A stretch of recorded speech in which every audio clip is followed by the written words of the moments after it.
అందరికీ నమస్కారం. మన తెలుగు ఛానల్కి స్వాగతం. అర్ధాలంకారాలలో రూపకాలంకారం గురించి నేర్చుకుందాం. రూపకాలంకారం ఉపమానానికి ఉపమేయానికి భేదం లేనట్లు చెప్తే రూపకాలంకారం అని అంటారు. రెండవది, ఉపమేయం నందు ఉపమాన ధర్మాన్ని ఆరోపించి చెప్తే రూపకాలంకారం. ఒక ఉదాహరణ, లతాలలనలు రాజుపై కుసుమాక్షతలు చల్లిరి. వివరణ చూడండి. లతాలలనలు అంటే తీగలనే స్త్రీలు, లతల్లాగా సన్నగా ఉన్న స్త్రీలు అని అర్థం.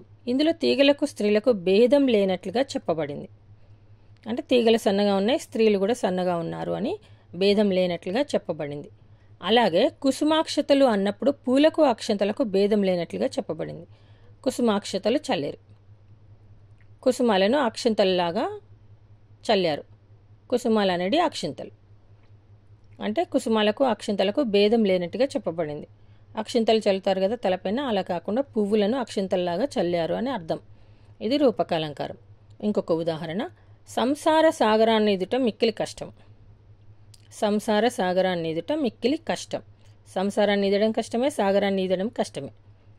ఈ వాక్యంలో ఉపమేయమైన సంసారమందు ఉపమానమైన సాగర ధర్మం ఆరోపించబడింది. సంసారాన్ని సాగరంతో పోలుస్తున్నాం కదా మనము, అందువల్ల ఈ వాక్యంలో ఉపమేయమైన సంసారంను ఉపమానమైన సాగరంతో ఆరోపించడం జరిగింది. ఇది రూపకాలంకారం. ఇంకో ఉదాహరణ, ఉపాధ్యాయుడు జ్ఞాన జ్యోతులను ప్రకాశింపజేస్తాడు. జ్ఞానం అనేది జ్యోతులను ప్రకాశింపజేస్తాడు. బతుకు ఆటలో గెలుపు ఓటములు సహజం. వానజాన చినుకు పూలను చల్లింది.